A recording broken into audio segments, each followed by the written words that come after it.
Hello and welcome to this course on DOM manipulation. My name is Taylor English. I will be your instructor for the course, and I'm very excited for this. I've made this course so that you can easily understand DOM manipulation, so that you can have fun changing CSS, making buttons do things, creating elements programmatically. That's what this course is for, and I've made it easy to understand for beginners and experienced people alike. I'm sure that you'll enjoy it. Now, I want to go over what we're going to talk about, but before I do that, I want to tell you guys about where to find more videos like this, more classes. You can watch free videos on computer tips and tricks and solving issues, as well as some programming at my YouTube channel, which is youtube.com/C+hacker, all spelled out. There's lots of great tutorials there. And I've got a Skillshare class that you can watch called Angular 11 for Beginners, which is actually also applicable to Angular 12, I believe. But it's about learning components, routing, services, all of these great things. I think that you might really enjoy it if you enjoy this course.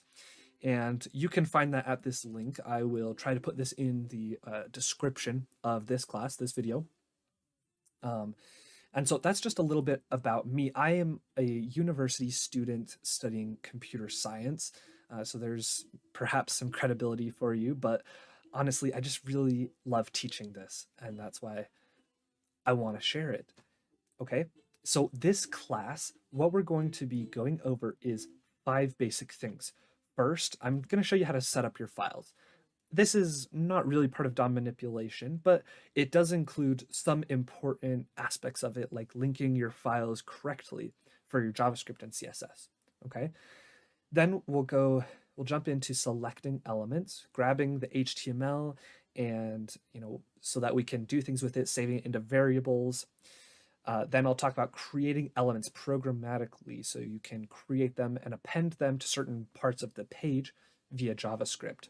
Then we'll go into manipulating elements with CSS and things like that. So you can, change the color of your page.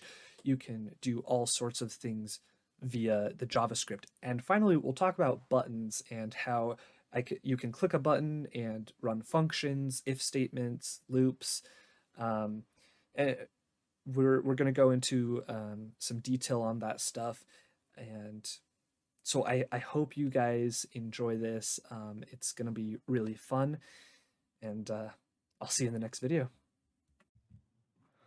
All right, it's time to get started with our first lesson. So before we actually dive into DOM manipulation, we're just going to start by setting up our files, simple HTML, JavaScript, and CSS files. So let's go ahead and do that. So you'll want to create a folder where you can work on this project. I've called mine DOM manipulation. You can call yours whatever you'd like. And I'm going to be working in VS Code, which I highly recommend. So let's create a file, and we'll call this index.html. Okay, now let's save that. Create our HTML tags. Inside that, we want our head tag, and within that, we want our title tag. So I'm just going to say DOM manipulation. Okay. Now below the head tag, you'll want to put a body tag. That's not what I meant. Oops. Okay. And within the body tag, we can just say, let's put a paragraph tag and say, hello world. Great. Oops. Okay. So now let's create a JavaScript and CSS file that we will start using in the next couple of videos. We're going to call this one app.js. And to make sure this one's working, I'm going to do console.log hello world again. Okay. Now to link that up, below the body tag, we're going to put a script source tag. and we're going to put app.js. Now this is important because we want the JavaScript to run after the rest of the HTML has already been, laid out. And so it goes after the body tag. And the syntax for this is script and then source equals and then the name of your JavaScript file. Again, you can call yours whatever you'd like. Now let's make our CSS. I'm going to call this style.css. And to make sure this is working, let's do a body and we'll do a background color of green. Okay, now we link the style sheet, the style.css, up here in the head tag. So let's create a link tag. And you can go down to CSS here if you've got the Emmet abbreviation on. But all that's going to do is tell the code that it's a style sheet and give the link to the style.css. So this is our basic syntax. This is all we really need to get started. Very simple website. Let's go ahead and test it. Now in this class, I'm going to be using a VS Code extension to test this, and I'll show you what that is and how to get it. Let's see. So this extension is called Live Server. If you go to your extensions tab here in VS Code, you can just search Live Server. Should be one of the first things that pops up, and you'll just want to install that. Okay. Now, what this is going to do is when we come into our HTML file, we can right-click and say Open with Live Server. We can also stop the server here, and there should also be a button down here that says Go Live. This button doesn't always show up, so I typically just rely on this right-click menu. So if we open with a live server here, then this is what we get. We get our green hello world. So we know the style sheet is properly connected and configured. The HTML is good. It says hello world. And if we press Control-Shift-I on Windows, then this will open up our console and it says hello world again. Okay, so we know that everything is working properly. Our JavaScript is properly connected. Everything's working in that front, and you don't need to worry about this error message. It's not super relevant to what we're trying to work on right now. But this is the basic setup. So just a quick recap, you want 3 files, index.html, app.js, and style.css. And remember, app.js is linked in a script tag below the body tag, but still within HTML. And the style sheet is within a link tag up in the head. Okay? All right, now I'll see you in the next one. All right, now we're going to talk about selecting elements. So within DOM manipulation, it's very important that the code knows how to get the various HTML elements and do things with them, okay? So we're going to start by going to our app.js file, and we can remove this log statement here. Now, currently on our website, we have our hello world right here. Let's say that we want to select hello world so that we can manipulate it or do something with it. Now, right now, hello world is just a paragraph tag, okay? It doesn't have any classes or IDs. So I'm going to show you how to select it just like this, but also how to select it with a class or an ID, okay? Now, to select it like this, actually, I'm going to start with using an ID or a class. So let's start with an ID. Within our paragraph tag, type ID, and we'll just give it the name hello, okay? So now let's go to app.js, and what we want to do is we want to store the paragraph tag within a variable so that we can do things with it. So we're going to say we'll say paragraph equal. Now we're going to type document. Document is how you access the document object model, right? That's what we're using. So almost all of these commands, if not all of them, start with document. So we say document dot get element by ID, and make sure that the D in ID is lowercase, okay? Now, VS Code is really great and should be suggesting these things for you. If it's not, then check out the extensions store to find a free JavaScript extension for syntax highlighting. Okay, so we said get element by ID. Now the ID of this is hello. So we put parentheses, and in single quotes, we'll say hello. Okay. Now what we can do is we can do a console.log on the paragraph element, and it will show us what we've actually selected so we can see what we're doing. So if we save it, and oh, I forgot to mention in the last video, every time we save changes in these files, the server, the live server, will automatically refresh the page so you don't have to. So if we come in here, it still says hello world. So press Control Shift I, or I believe that's Command Shift I on Mac. If not, just look up what that command is, and you'll see that it logged this element. So if we look back at the code, we said paragraph equals document.getElement by ID. So what we've done is we've effectively grabbed the element out of the HTML and we set it equal to this variable. Okay, so now let's explore this a little bit, and let me show you some of the properties that this has. So if we go to paragraph here and we press dot, it's going to suggest all sorts of things. There's all sorts of attributes that we can access from this.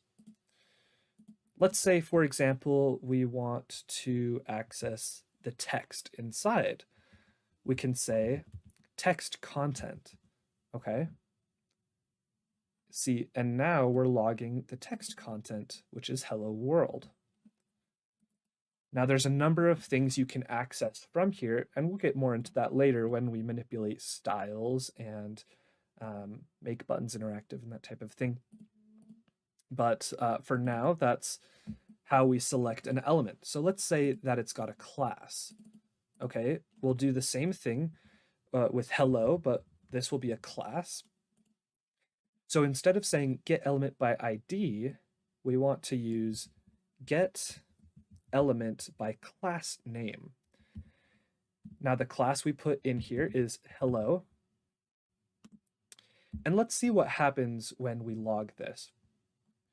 Okay, you can see it brought up something called HTML collection. And if we open that up, it's an array.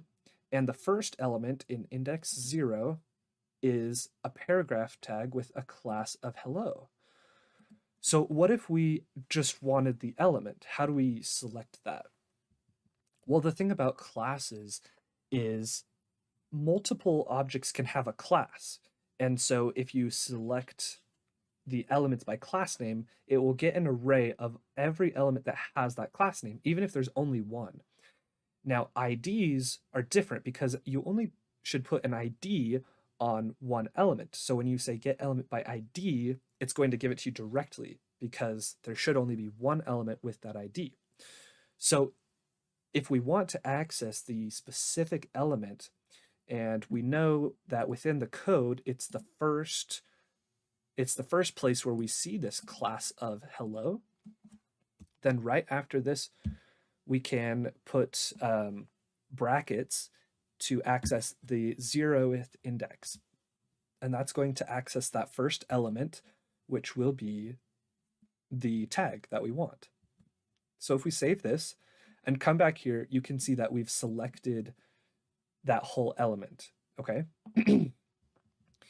Now we can do the same thing if without using class or ID. Let's say, for example, we just want to select all the paragraph tags, okay?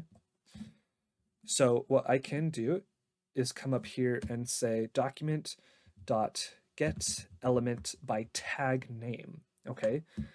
And remember, the tags are these things right here within the carets or whatever you call those things. Okay. So we can get all the paragraph tags by saying get elements by tag name P for paragraph. Make sure that's in quotes. Okay. So what does that show us? Again, that shows us an HTML collection because we can have multiple elements, right? Multiple paragraph tags. Okay, so let's see what it's showing us here. Okay, so in the 0th index, we have our paragraph tag. And in the first index, it's got something also. I'll have to check and see why that is. Okay, so I just took a break for a second and I figured out what the problem was. The problem was that in our HTML, I had two opening tags for the paragraph tag instead of having the slash here to close it. Whoops. So it thought that there were two separate p tags. So I fixed that. And if we come over to app.js, we can see it says get elements by tag name. We're getting the p. And then if we come over here and we look in Chrome here, you can see it's an array with just one element. Okay. Now, again, we do the same thing. We can do the same thing as we did with classes where we can select the 0th index and see the exact tag. Okay, so we've learned how to select elements by tag name, by ID, and by class. So what's next? Well, let's say that you want to select an element based on several attributes and not just its tag, its class, or its ID. That's where the query selector comes in. Okay, so let's say that we've got this hello world paragraph tag here. Let's give it a class of hello. And then we'll have another paragraph tag that also has a class of hello, but it also has an ID of, let's say, pancakes. Okay. And so we can say something here. Pancakes are amazing. Okay. So if we output, let's see, if we get elements by tag name and we output that, let's see what comes up. Okay, so we've got this array again. There's two elements. Now, even if we say get elements by class name and we say hello, it's going to return two objects. So we can specify a little further what we are wanting. So if I want it to have a class of hello and an ID of pancakes, that's where I can use the query selector. So what we will want to do is come over to app.js and let's say document.query selector. Now, query selector, basically you can give it several different attributes of an object and it will find them rather than specifying ID or class or tag name. So here, let's say we want a paragraph tag and we know that it has a class of hello. So we put a dot hello. The reason we put a dot is because that's the syntax that we would use in our style sheet. For example, if we wanted to access the hello class, we'd say dot hello, and then we'd give it styles, right? So that's the same thing we're doing here. Now, IDs are selected using a pound sign. So I'm going to show you that in a minute. Let's output this and see what comes up. Okay, so when we selected the hello class, it chose the first object that it could find. And that's kind of how the query selector works, is it finds the first object that matches your parameters. Okay, but that's not what we wanted. We wanted pancakes are amazing. So we can specify further and say pound sign pancakes. If you remember, we had the idea of pancakes here. So now if we output that, it got the element we wanted. However, because pancakes has an ID, that makes it unique, and we don't actually need all of this. We can get rid of most of these things and just say an ID of pancakes. And that has the same effect, right? That's specific enough for it to know what we want. And so you can see that we have similar syntax for doing the same thing. There's different ways of doing it. So if I say paragraph 2,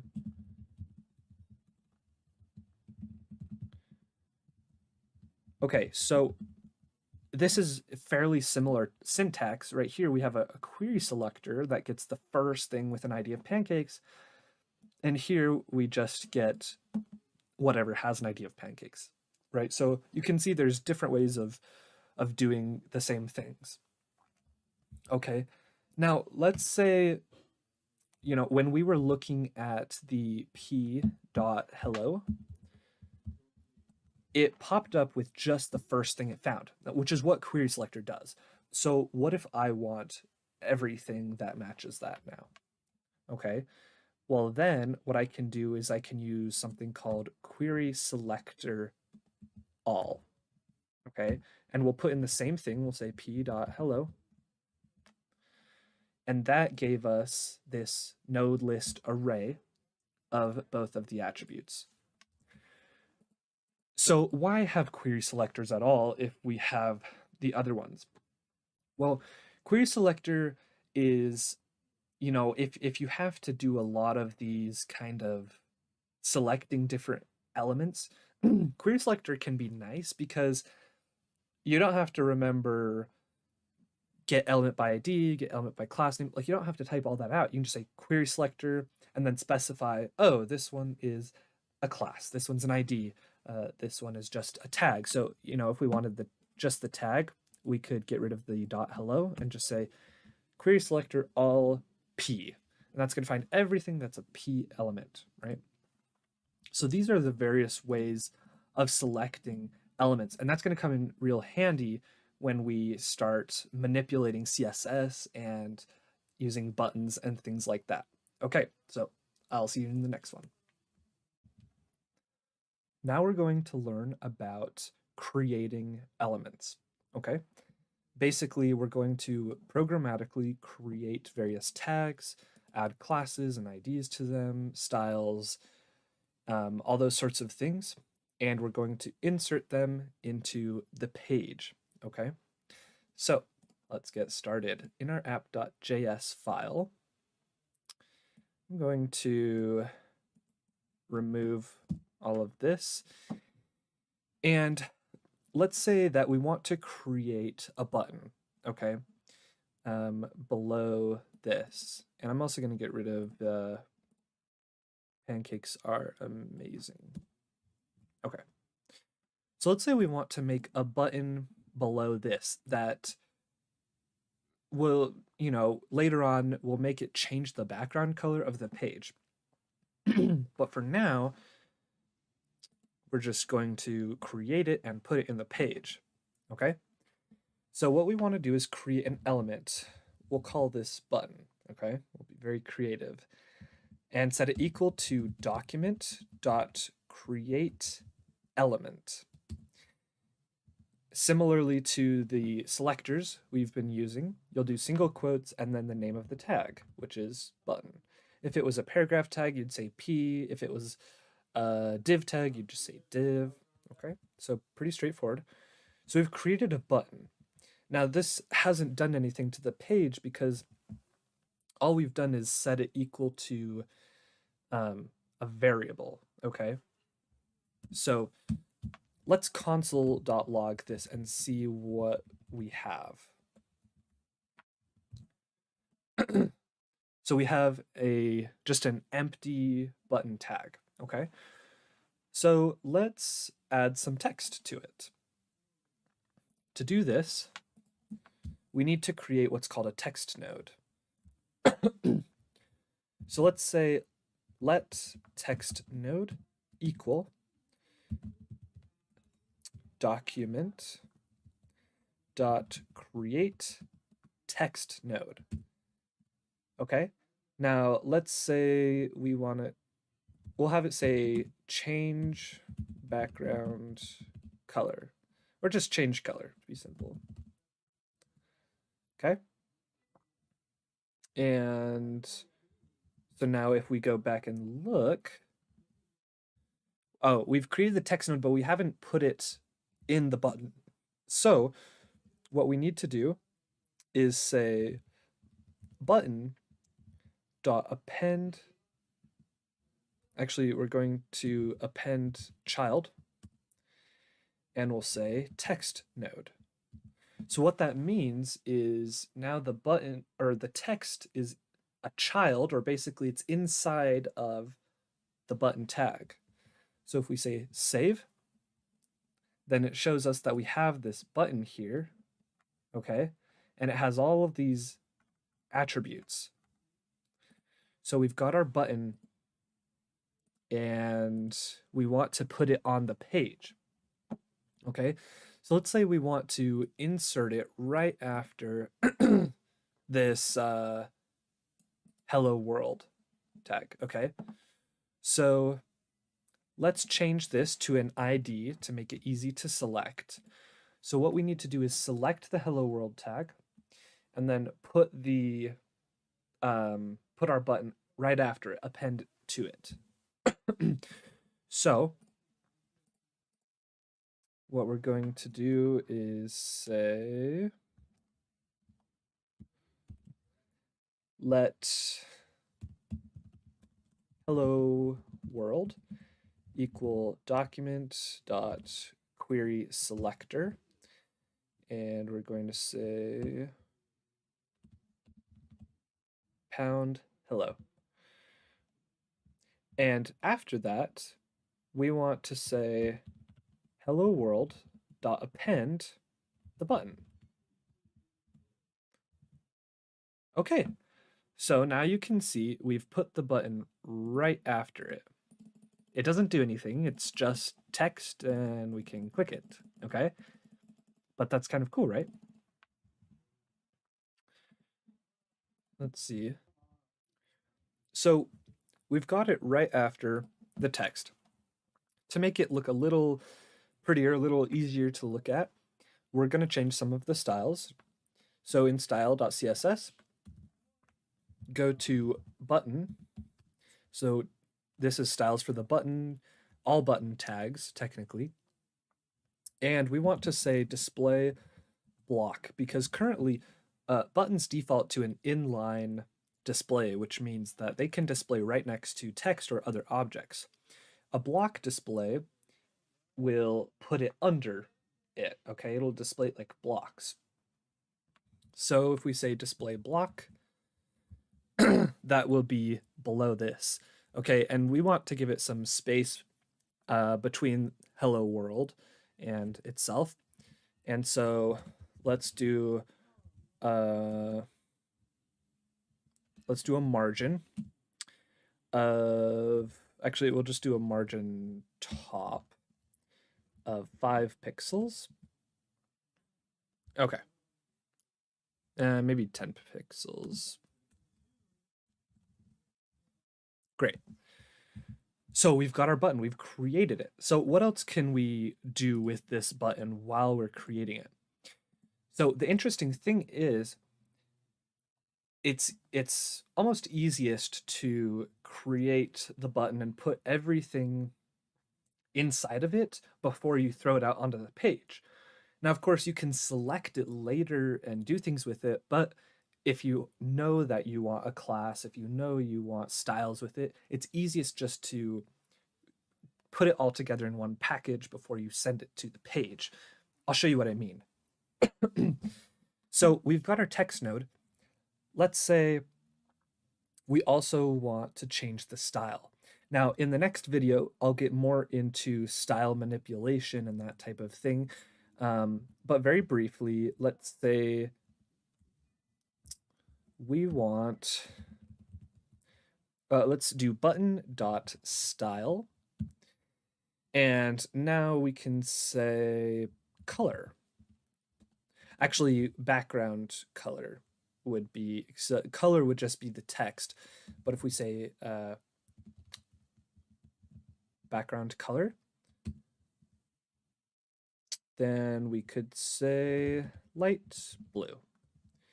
Now you'll notice this syntax is different than CSS, and I'll just tell you how that works briefly before the next video.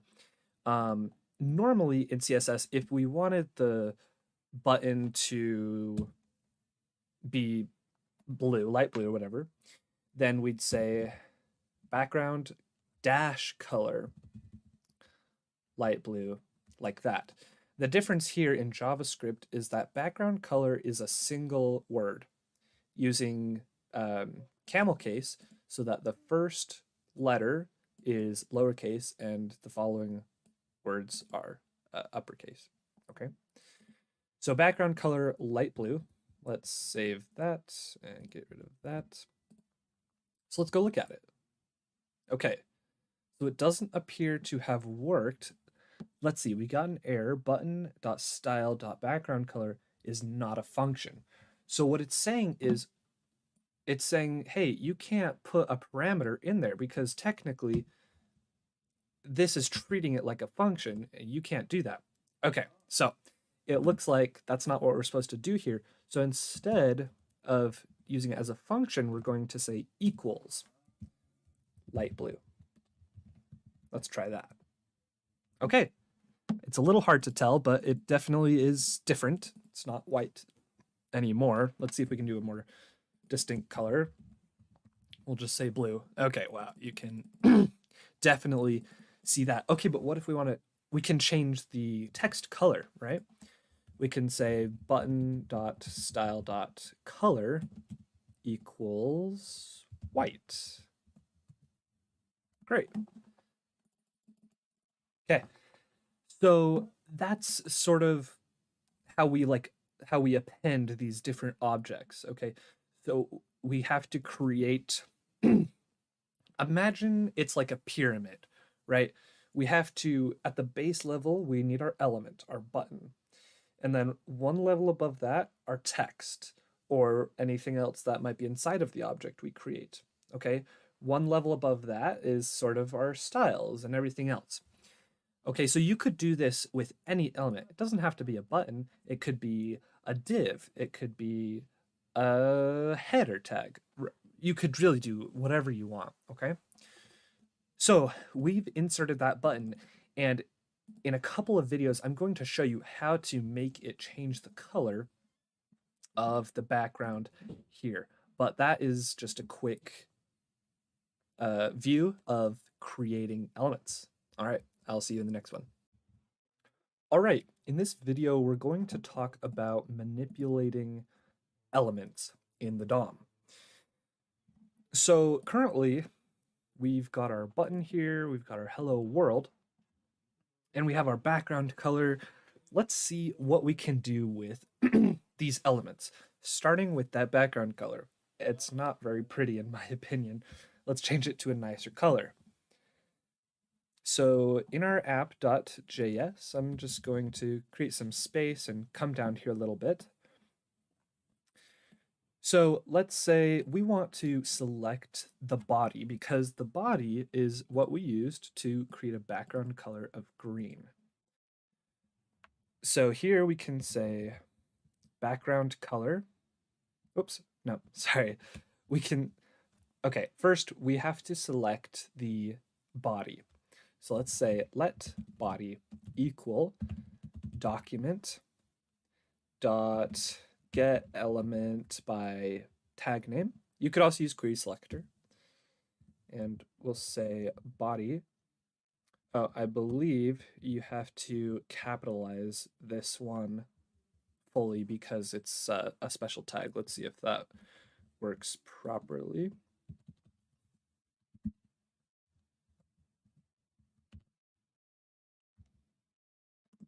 Okay. Okay, yes. So, okay, sorry, I was wrong. This does not need to be capitalized. So what happened is when I typed in body right here and logged it, it gave us this HTML collection. So essentially an array of elements. That's what that is. And it said, okay, at the first index, index 0, we have one body tag. It's a little bit silly because the way the tag selector works is it creates an array because we could have multiple tags, right? If we say get elements by tag name P, it'll get all the paragraph tags. Now, it did the same thing with body, but we can only have one body tag. So what we're going to do here is select element 0, okay? That gave us our body, and you can see it select, when we highlight our cursor over it, it selects the whole page. And if you open that up, you can see everything is down there. Okay, inside of it. Okay, so now we've got the body. Let's change its background color. So say body dot style. Style is how we access the style property, right? Okay, so let's say background color equals. Let's give it. Let's see if light pink is a color. I have no idea. Let's try it.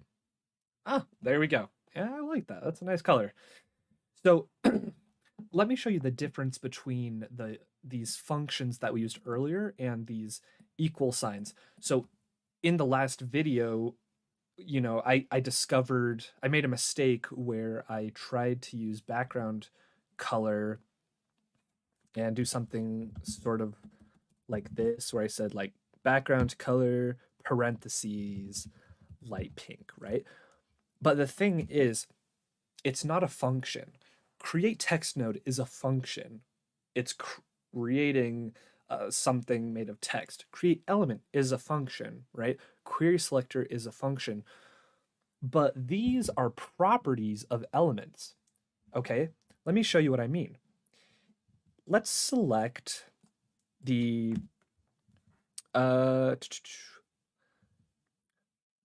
let's select, well, we can select the body tag, okay? So we've already selected the body tag. Let's log it.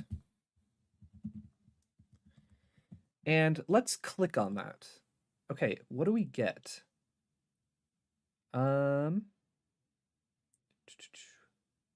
Okay, body actually may not be the best example. Let's try the button, or let's see.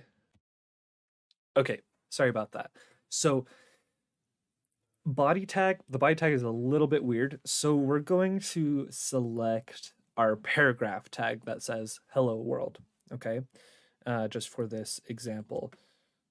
So let's say let p for paragraph equal document dot query selector pound hello, okay? And then right below that, we will log p, okay?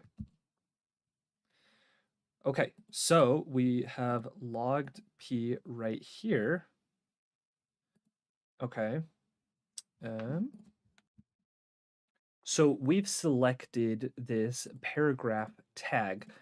But what we want to do is, to get a little bit more detail, is we're going to put the P before the pound right here in, in the query selector. So that way we can access more information about it. It's a little bit confusing, but when we log it, you'll see that we have this P pound hello.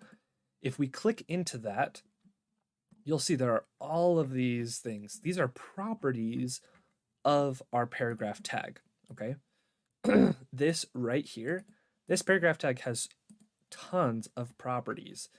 Most of them say null, okay? We're not using them. But some of them we are. For example, style. If you click on style, you'll see a list of every style, basically.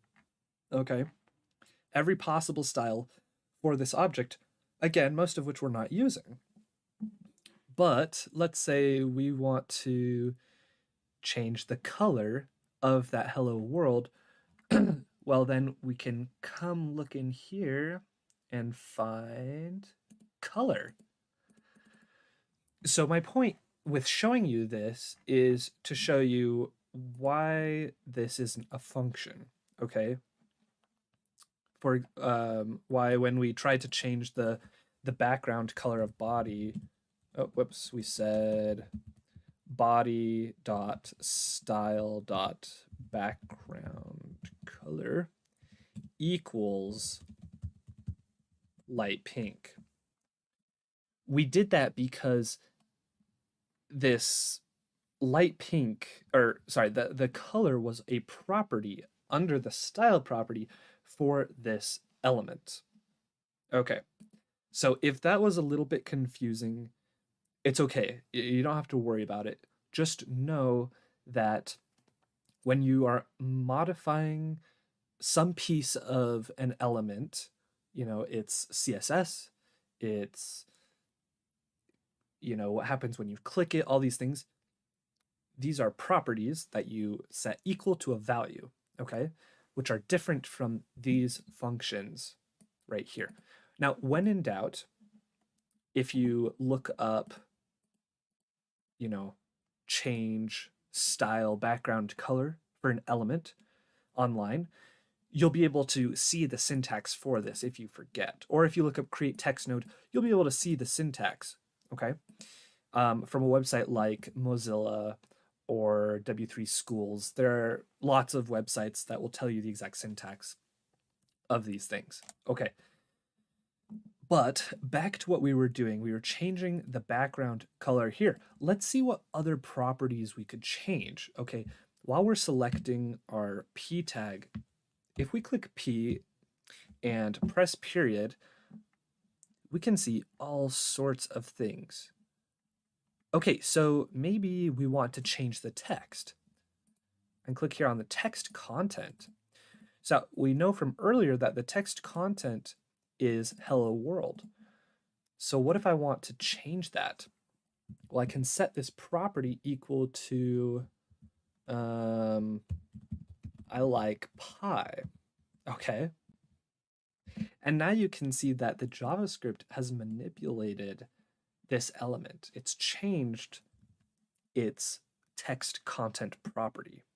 Okay, so if you want, I would encourage you to look through the properties of each element. You can do this in VS Code simply by pressing the dot after something and scrolling through this list. It will tell you all sorts of things that you can access. For example, next sibling, which will tell you what element is right next to it. Or we could look up inner HTML. That will show you what HTML is inside of it. You can ask if it has a certain attribute, okay? All these sorts of things. Actually, let's try that one. Has attribute. Let's say, so I'm gonna show you a little bit more logic in the code with this has attribute, okay? So I'm gonna get rid of that. And let's see. Let's do an if statement. We'll say if P has the attribute of color, right? Has attribute color, then we'll do something. Okay? Oh, actually, sorry, not the attribute of color, the attribute of style dot color. Okay, I'm not sure if that exact syntax will work, but we will console success. Let's see what happens. Okay, looks like we didn't get anything. What if we just say style? Still nothing. Perhaps we need to add a color. So let's try p dot style dot color equals blue. Okay. Oh, okay. So look at this. So it logged success because it noticed that it does have the attribute of style. Let's see what happens if we do style dot color. Okay, so that doesn't work for it. So attributes in HTML elements are these things right here that you put within quotes, that you put within the element, right? So I could see if hello world has an ID of hello by coming over here and saying if, let's see, let's do p dot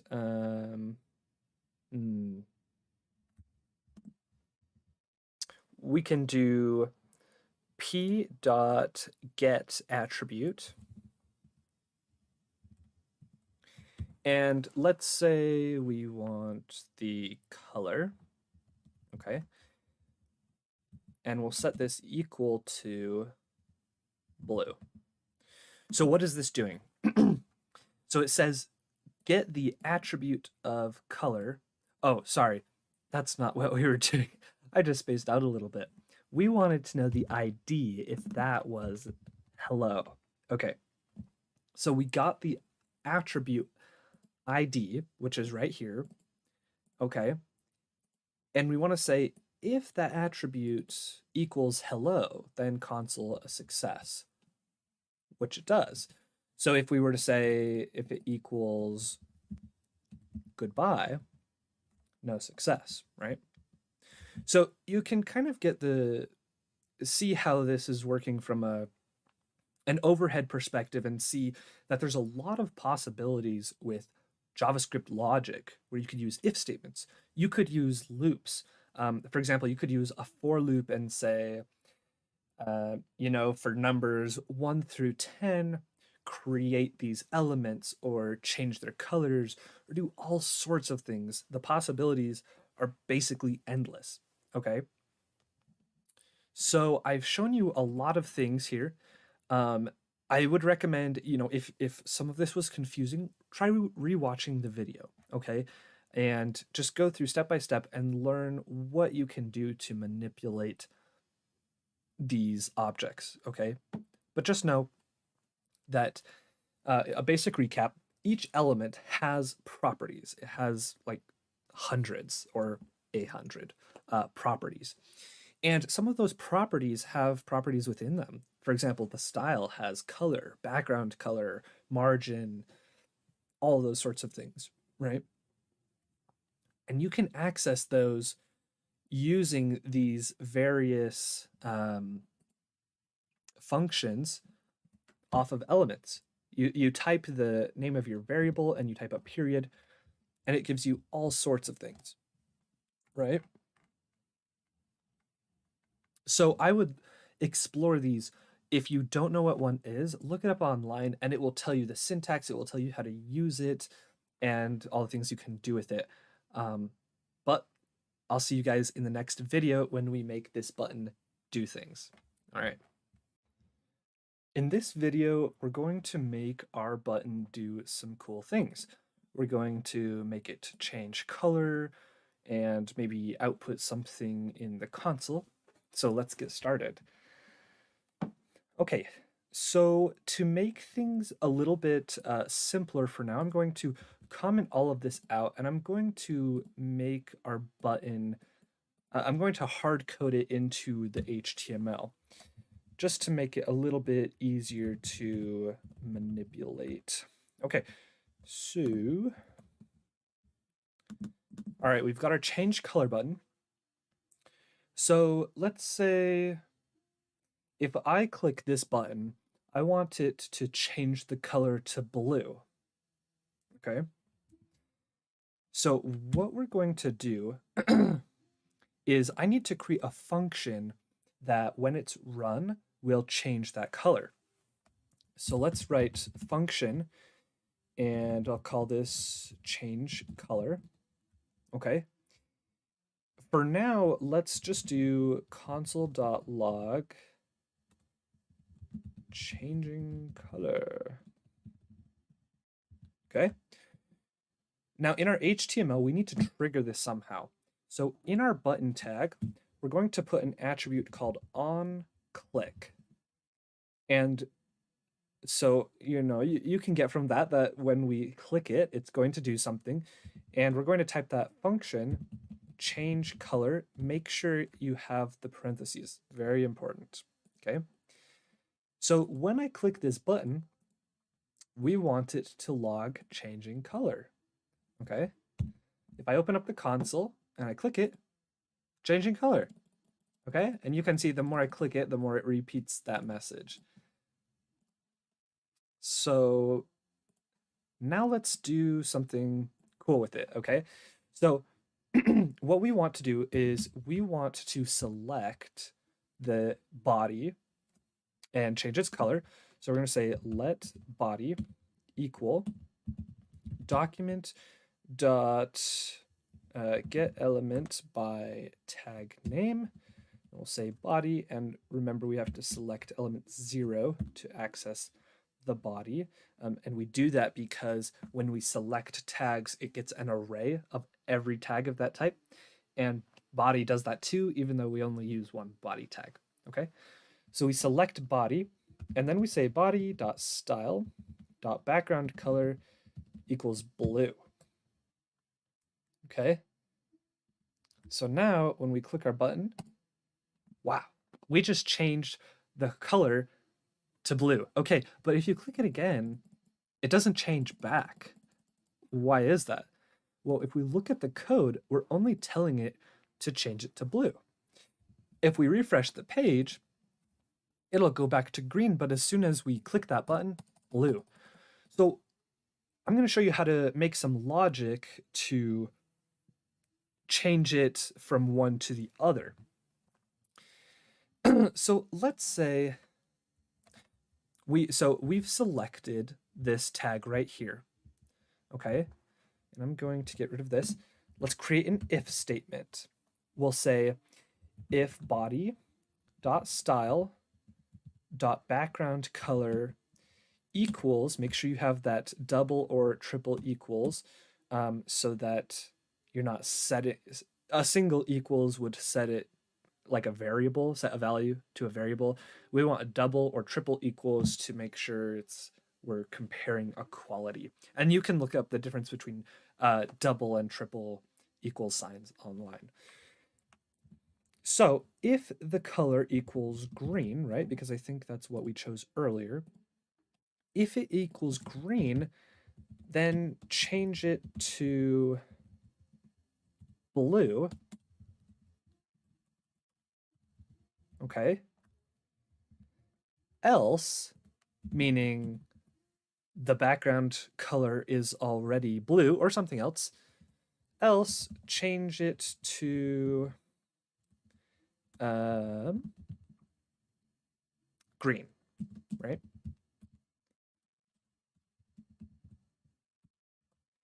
So what this says is it gets the body element and it says, okay, if the background color is green, change it to blue. If it's blue, change it to green, right? Because we have this else statement. So if it's not green, change it to green. Okay, and we go look at it. Oh, there we go. We're changing between blue and green every time we click it. Okay, now, as you can see, there's a lot of text going on here in this if statement and right here. And that's been a trend throughout this course. If you look up all of these things we've created, there's a lot of text involved. And that's sort of the nature of vanilla JavaScript or just plain JavaScript. One way that we can shrink that down is if we're going to use something multiple times, for example, this background color, we can set the background color equal to a variable. We could say let background color equal body dot style dot background color. That way,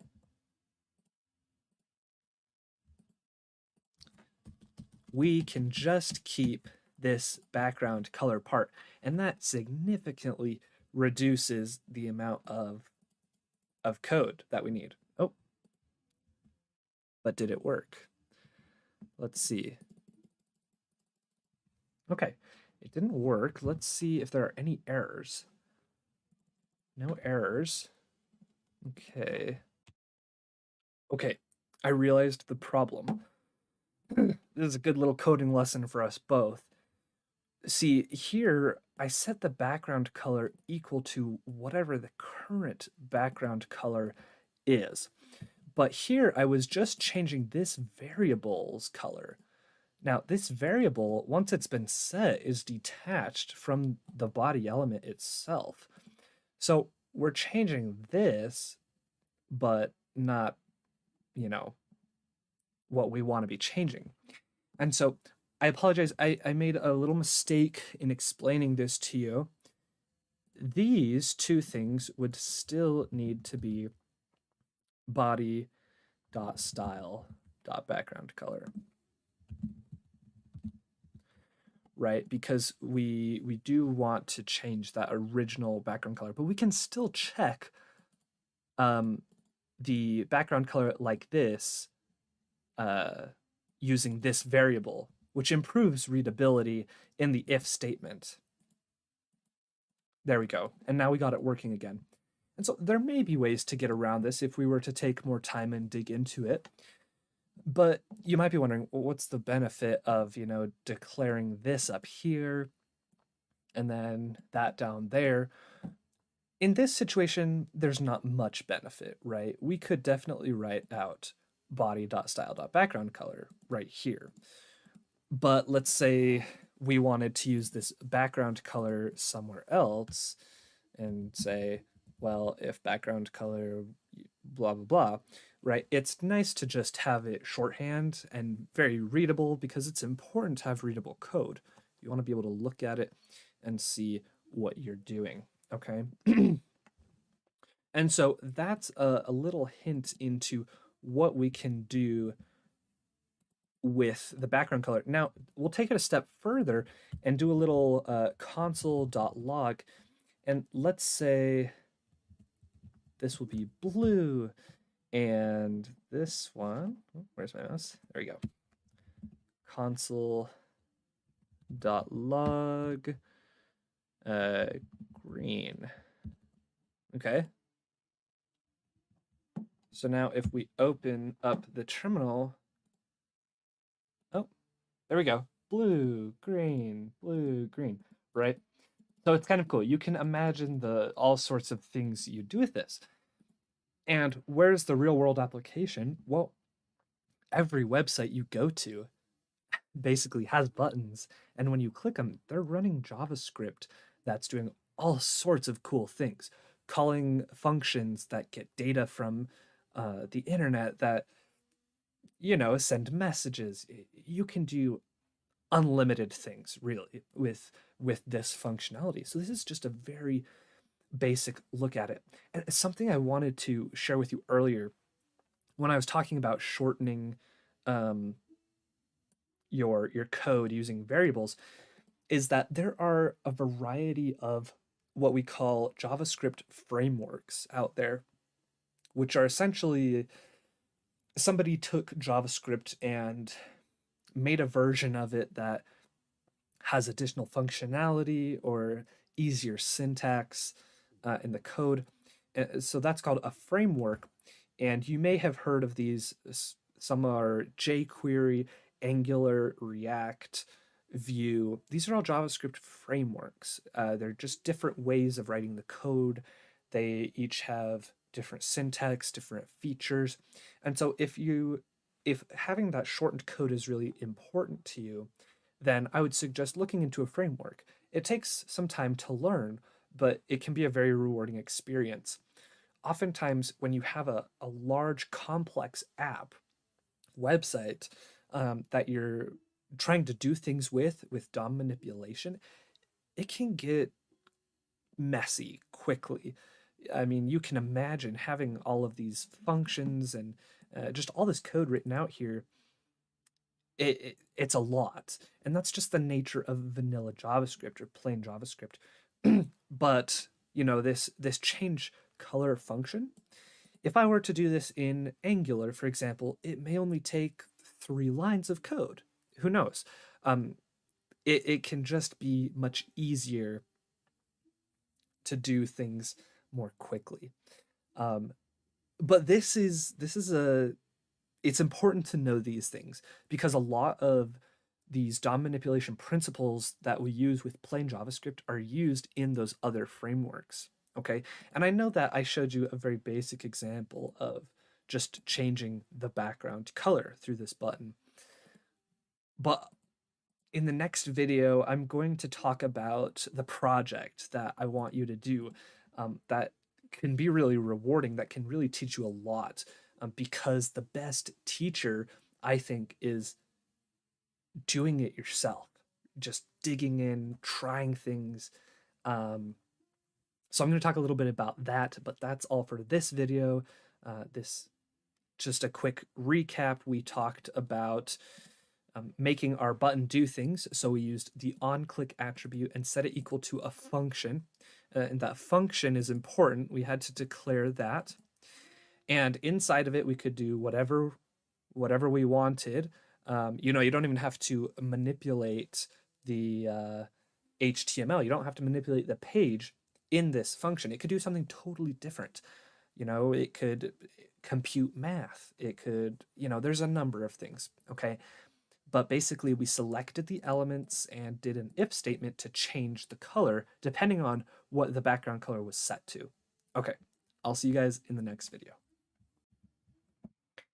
All right, guys, you have made it to the last video of this DOM manipulation course, and you should be proud of yourselves. The skills that you've learned here are going to be very important in any web development that you do, and really just improve your coding knowledge overall. These are things that really fascinate me, that I enjoy, and I hope you've enjoyed it too. And to help you enjoy it a little bit further, to help you learn more, I'm going to talk about the project a little bit right now. So for this project, it's very simple. I just want you to explore every function you can find. Anything that looks interesting to you, I want you to try it. So if you have an idea of, something simple you want to do, like, hey, if I click this button, I want to change the text on the page to something, or I'm going to calculate some math. You could make a basic calculator, or really whatever you want. I want you to go try it. Explore functions. Use the capabilities of VS Code that I taught you, as well as the Chrome developer tools, to view attributes, to select the things you want to change. There's so many things you can do. You could even try making a web page completely out of it's escaping me, completely with elements created by JavaScript with no hard-coded HTML or CSS. That could be a cool challenge. But really, I just want you to have fun. I want you to explore and share your creations with others. If you learn something, show it to someone else. I think that taking the time to dig through this and learn it yourself a little bit and share your success with others it's just going to feel really good. Okay, so I hope you guys have enjoyed this course. I hope that you'll take me up on this project and just try it for 15 minutes. Try to manipulate objects, try to do something cool with JavaScript and DOM manipulation. If you guys enjoyed this course, please check out my other courses. On Skillshare, I have one on Angular and components, services, all sorts of things, routing. There's a great Angular course there. I recommend go check it out, and I will be publishing more classes hopefully soon in the future. So please check those out as well and share these with your friends that could really benefit from this knowledge. But until then, my name is Taylor, and it has been a pleasure being your instructor, and I wish you well.